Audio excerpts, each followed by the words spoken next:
fourth vậy đấy là điều with rất là quan trọng. fourth Cái nội dung thứ tư, limb. The fifth cái nhánh limb thứ tư is to và cái nhánh thứ năm generate the wishing là chúng ta phát bodhicitta. khởi bồ đề So making về a tâm nguyện. vow chúng to ta phát một cái giới wish nguyện, how to chúng benefit ta other hy vọng people rằng là also. chúng ta Your sẽ làm lại intention lạc only từ to chúng sinh benefit other people.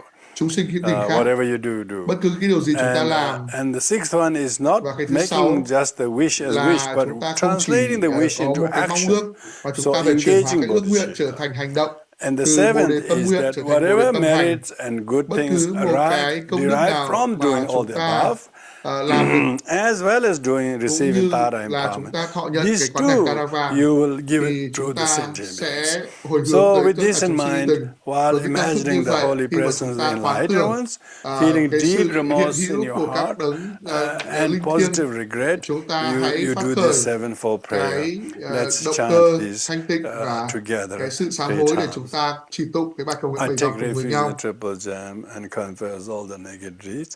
I rejoice the virtue deeds of beings. I Với keep tâm in nguyện giải mind thoát the chúng Buddha's sinh, con sẽ enlightenment. luôn quy y In the Phật Pháp Buddha, Tăng Dhamma, and Sangha, I chân take quý refuge cho till đến khi đạt được enlightenment. giác ngộ. For the sake of Với trí others of tuệ, my từ own, bi và I shall tinh tấn cultivate vì lợi ích của bodhicitta. mọi chúng sinh. And with Trước sự excellent hiện diện linh thiêng của bodhicitta, chư I Phật, shall con xin invoke phát all khởi bồ beings đề as tâm my tối guide. thắng. I Con shall xin được quy practice y Tam excellent Bảo và conduct, xin được 6 sám hối mọi bất paramitas. thiện nghiệp. I Con xin dedicate to hoan hỷ với benefit công all đức thiện lành beings. của mọi chúng sinh. Second Con time, xin I take nguyện refuge in the giữ tâm triple bồ đề gem cho and đến ngày đạt được confess thành all the chánh giác. naked deeds. Nơi Phật Pháp và Rejoice Tăng in Bảo the tối virtue thắng, deeds con of xin all được quy y beings. I cho keep đến in ngày đạt mind the thành chánh Buddha's giác. Vì enlightenment. lợi lạc của tất cả In các the chúng sinh là Buddha, của chính Dhamma, con. Sangha, I Con nguyện take thực hành refuge bồ in đề tâm, enlightenment. và với For bồ the đề sake tâm of tối others thượng, and con my sẽ thỉnh own, mời I mọi shall chúng sinh như cultivate khách mời của mình. bodhicitta.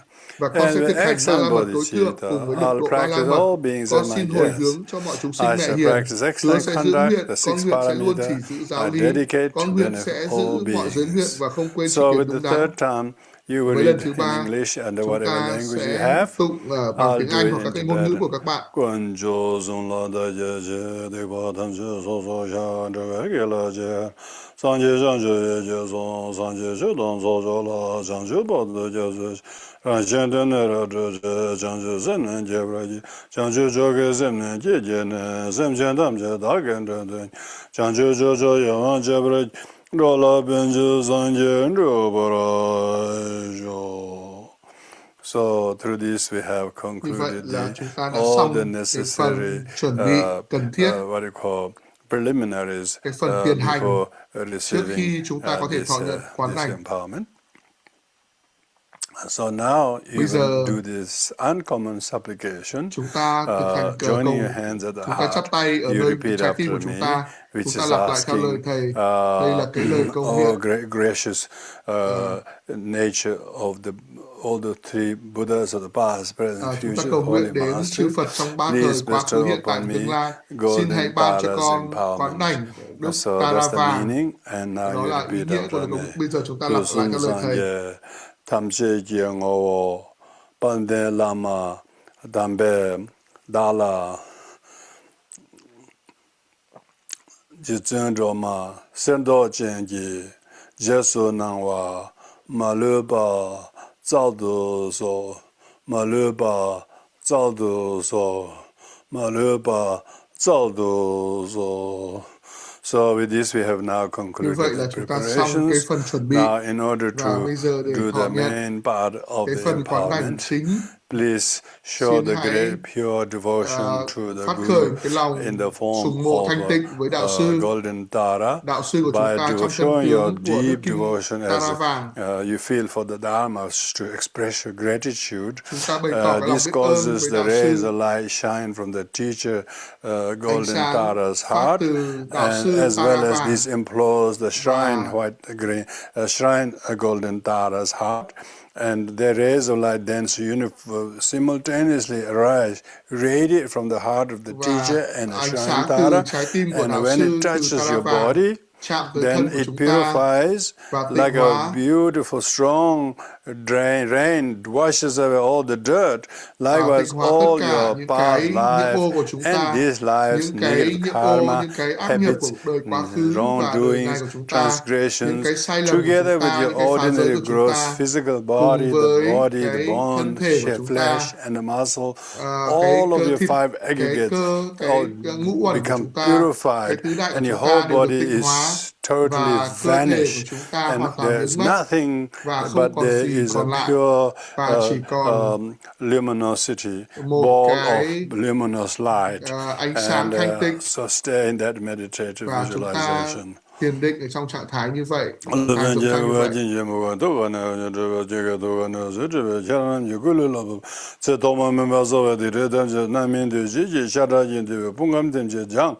Lưu gia công bờ gia la ra ya lưu bên ye de ni la me do mos bo ba wa ju do sarvadam azom ba wa ju do wa je je ben sen kon de ji de cho dam je ran je me me be don ye do san je jam be ma ba zo. By the blessings of the teacher reciting the holy mantra emptiness, all phenomena, not just your body, all becomes unobjectified emptiness. There is a total vast, indescribable state of emptiness. And in the state of that vast, luminous emptiness, there appears a lotus and a sun disk.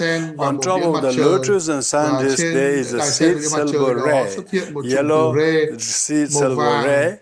And this red yellow seed silver ray, radiate rays of light honors the Buddhas, pale sentient beings, is absorbed back into silver ray, and instantly you now become golden Tara. Golden Tara is most elegant goddess. You have one beautiful face and 10 hands. Your 5 right hands are holding prayer beads. First one is holding prayer beads. What is prayer beads? Prayer beads is that every single sentient being is one too many sentient being.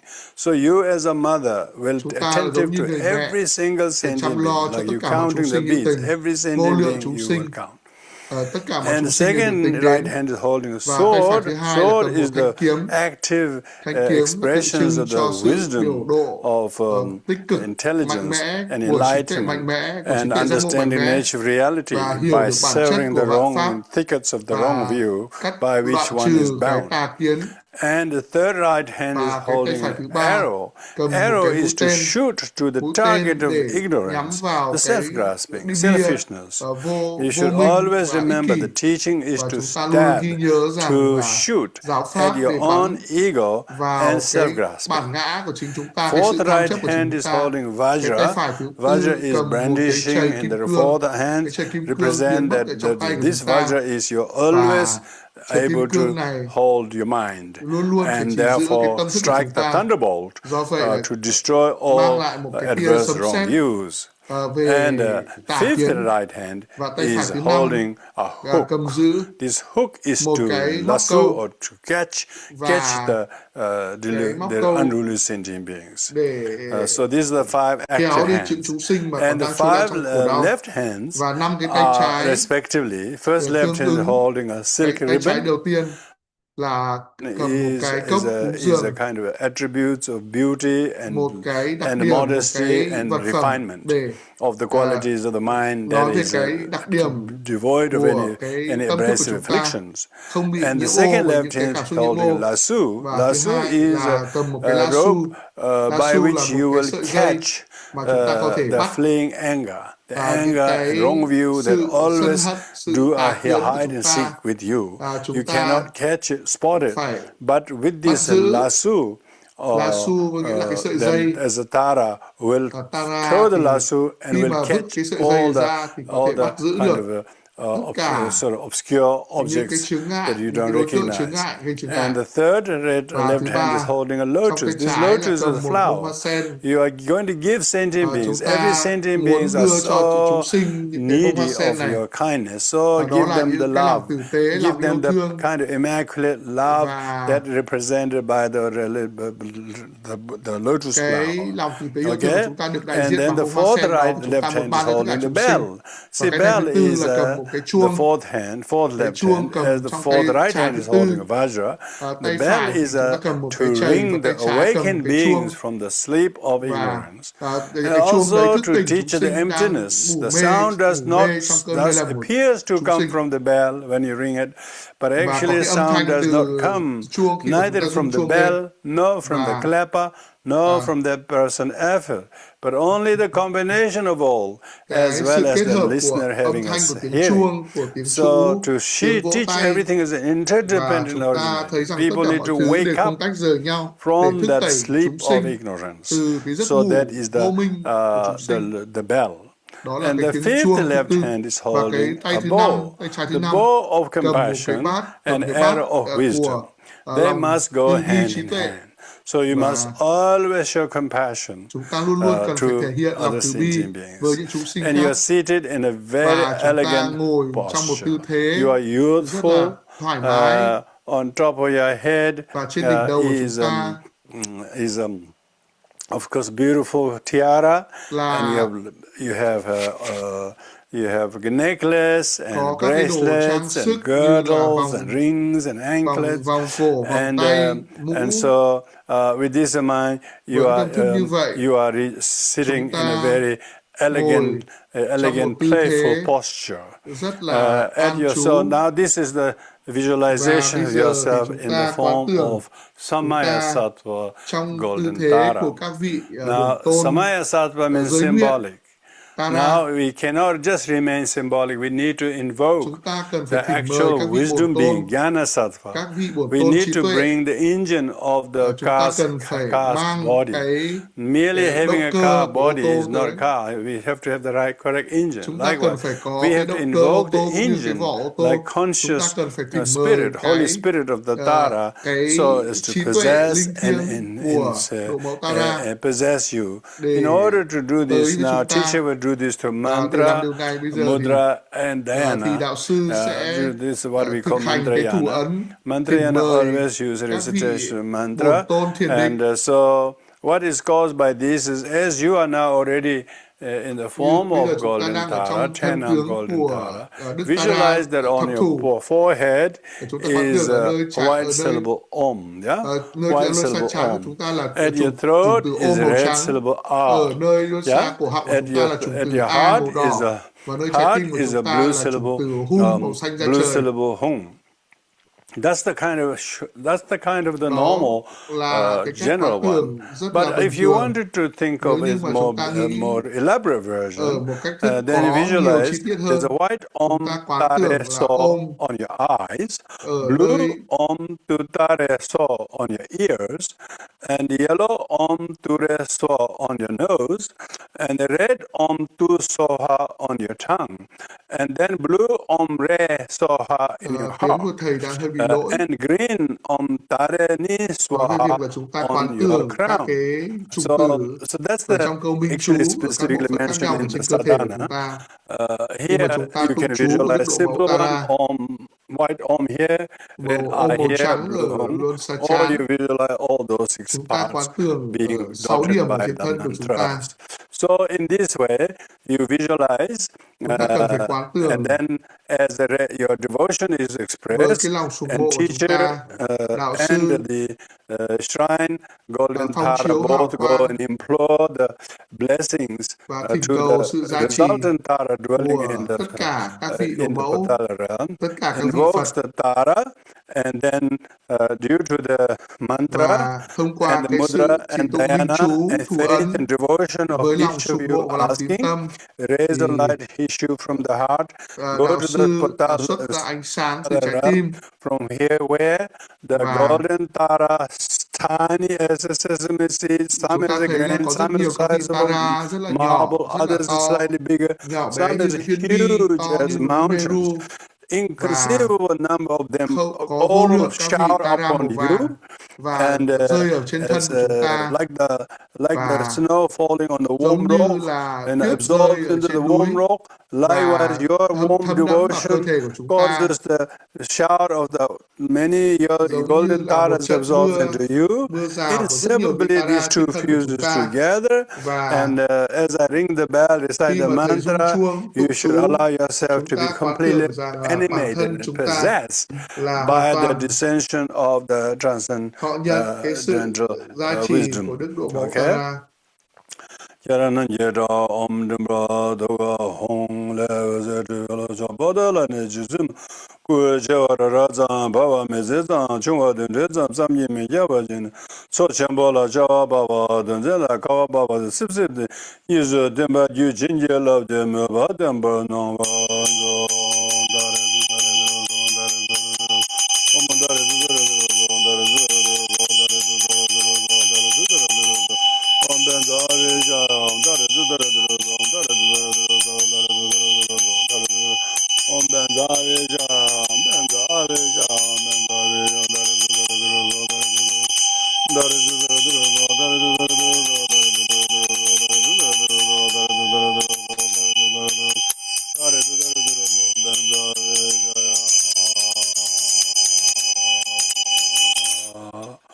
To this, the yellow Tara has Và bây giờ blessings thì is Đức completely Tara đã ban cho saturated chúng you. ta quán lành Your body is thân completely hoàn blessed, toàn đã and được you gia don't trì, have any và chúng ta không lingering còn bodily bất cứ habits, một whether cái nhiễm you're ô nào, drinking problem or và smoking problem or chúng ta any không có physical vấn đề habits gì.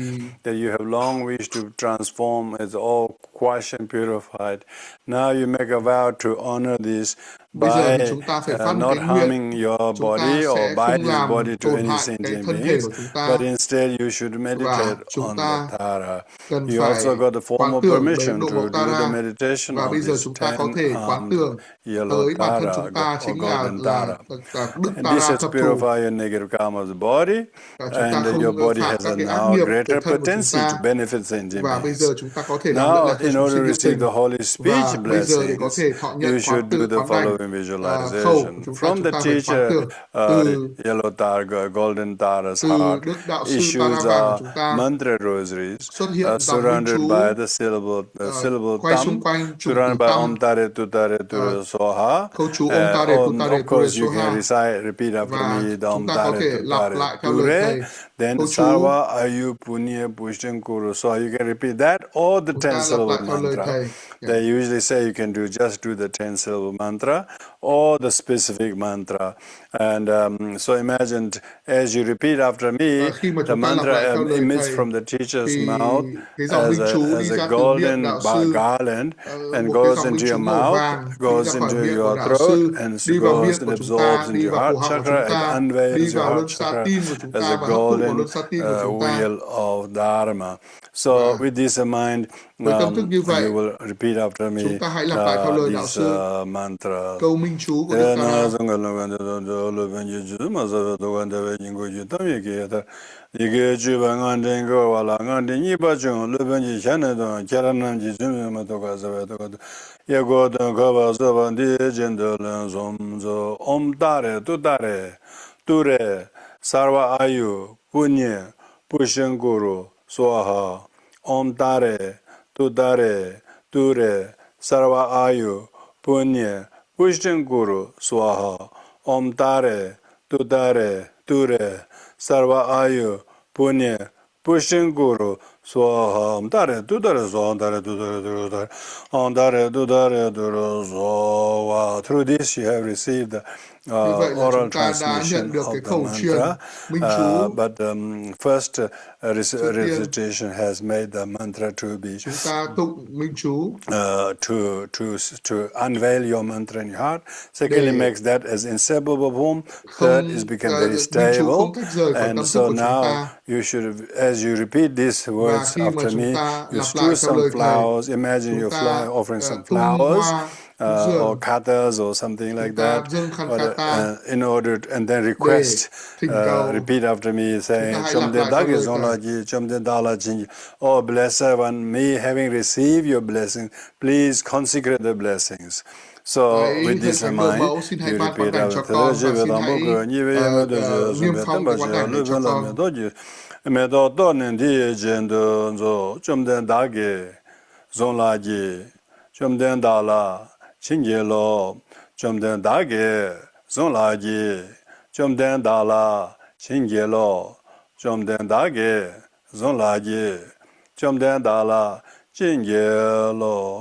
As a result of you throwing the flower chúng ta tung garlands to hoa the teacher và receives tới đạo each and sư, every one of your flower nhận được tất garlands cả and cái blesses them tràng hoa by của chúng ta, reciting the mantra, và sau đó and chúng then ta tụng kinh returns to chú, you và đạo by sư chuyển strewing the lại cho flower chúng ta. Đạo garlands sư and to tung become hoa mantra garland và around your cái neck dòng by reciting that, vòng oh, hoa được trao lên blessed trên cổ của one, chúng ta, having và given the bestowing the đã blessings ban on cái these, sự gia please hộ, consecrate, và xin may the hãy thánh wisdom hóa beings cái sự gia absorb hộ, into tất this. cả những cái May trí the tuệ, blessings of the blessed one, the cái sự enlightened gia one, hộ be, của các bậc giác be ngộ summoned and enter được into chiếu here. thỉnh, May và the được seed and tất great cả những cái achievement, hạt giống great của thành tựu, accomplishment from tất Mantra cả những station, hạt the giống của east, thành tựu, may it xin hãy an trú ổn establish định into the mental ở continuum of trong this cái dòng Vajra tâm thức disciple. của con, dòng tâm thức của đệ tử kính yêu của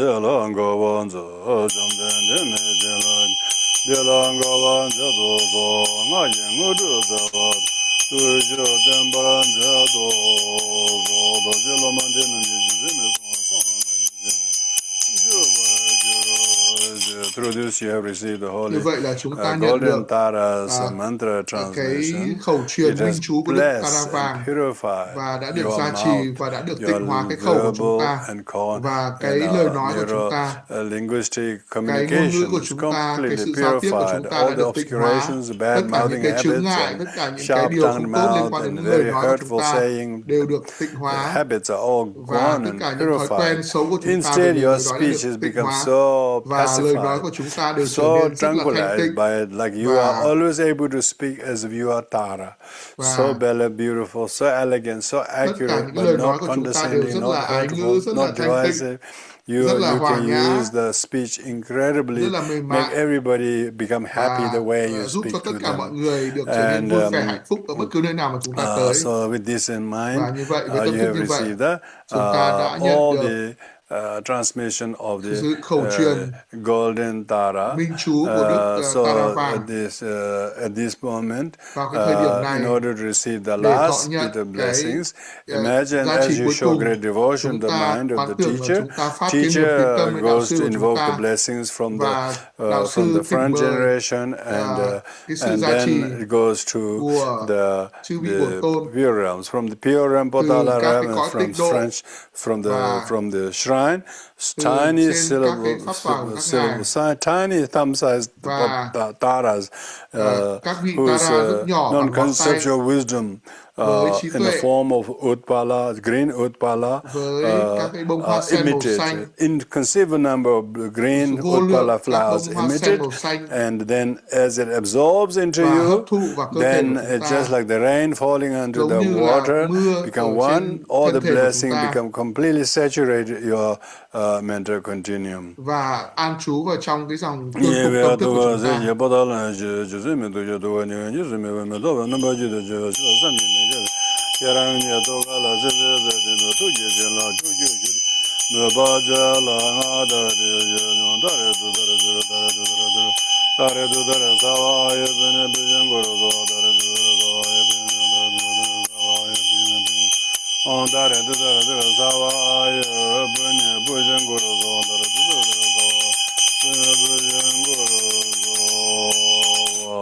Through this you have received Như vậy là chúng ta đã nhận được final blessings cái of phần gia trị cuối cùng golden Tara, của Đức Độ and Đồ Mẫu Vàng so Tara through Vàng. this your Như vậy, mind đến is lúc no này, longer same, tâm thức you của don't chúng have the ta, same attitude or views and chúng ta không được phép có opinions cái or thái độ negative sai thoughts. trái, You never do those things. các cái You suy have nghĩ a tiêu cực, blessing mind, blessed và chúng mind ta of đã nhận kindness, được cái sự wisdom, gia and trì compassion, tâm và trí and tuệ so của you Đức Độ have Mẫu been Vàng, elevated to the và same and equal status of the chúng ta cũng omniscient, đã được nâng lên wise, trong cái compassion trạng mind thái of cùng Tara. với Đức So Độ with Mẫu this we Vàng. have now Như vậy bây giờ concluded chúng ta sẽ kết thúc golden Tara cái phần empowerment, quán đảnh and so Tara Vàng, you repeat after me. và chúng This ta lặp lại commencing theo from lời this Thầy. time, I offer myself to Kể Buddha, từ giờ Dharma, phút này Sangha. thì con I xin try cúng my dường best thân to của practice con. holy Dharma, and may you take me as your Xin disciple. hãy May xem you con take như me là as đệ your tử của disciple. Ngài. May you take me as your disciple. Xin hãy xem So con như with đệ tử this của now, Ngài. we will do the Và bây giờ Thanksgiving thì chúng ta sẽ cúng dường mandala offering, để tạ which we ơn, did at the very beginning giống như là as chúng we ta started. thực hành lần đầu tiên.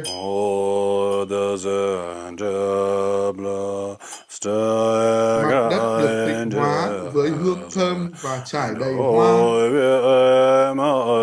Trang hoàng quanh núi Tu Di, bốn châu cùng nhật nguyệt. Con xin được cúng dường tất thảy lên tịnh độ chân quý.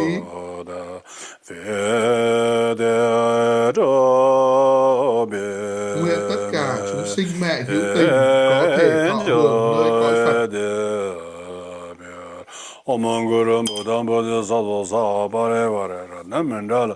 Puja menga zamanda sabarana zamaya tena zamda daranda jaladana bolana jalamaz Chaya jane jedozo tena zamda daranda jaladana bolana jalamaz Chaya jane jedozo. Through this we have now concluded Như the vậy là main chúng part ta kết of thúc the cái phần Golden chính Tara của lễ quán empowerment. đảnh Tara So Vàng, you should make a và great chúng ta effort cần to phải có nỗ both lực temporarily, ultimately, để nỗ how lực to trong ngắn hạn cũng như là observe the dài hạn. Samaya Chúng ta còn phải and giữ giới honor the Buddha và Dharma chúng ta in luôn your luôn everyday tôn life kính giáo and pháp try Tam to Bảo, practice và chúng ta as cố gắng best thực as you hành can to càng be nhiều càng kind tốt, and và chúng ta hãy compassionate, cố gắng to tốt và always tử learn tế to allay với slightest chúng fear sinh, and worries and và anxiety chúng ta of luôn luôn phải people chú who ý are in need. giúp đỡ So những with người mà this now cần thiết, we cần have khó khăn. concluded. Như vậy là So đến lúc này thì we chúng will ta now kết thúc have a cái 10-minute phần break. quán And đảnh we will do Đức the Tara Vàng, dedication merits at the và bây end giờ of chúng ta sẽ có 10 phút nghỉ giải lao, next session. và sau đó thì Thank chúng you ta sẽ very sang phần much. tiếp theo là Rinpoche sẽ khẩu truyền và khẩu truyền cái nghi quỹ. Đến lúc này thì phiên dịch xin được rút lui, bởi vì sau đây thì phiên dịch lại có một cái buổi giảng pháp khác, thì các phiên dịch khác sẽ dịch tiếp cái phần hướng dẫn nghi quỹ.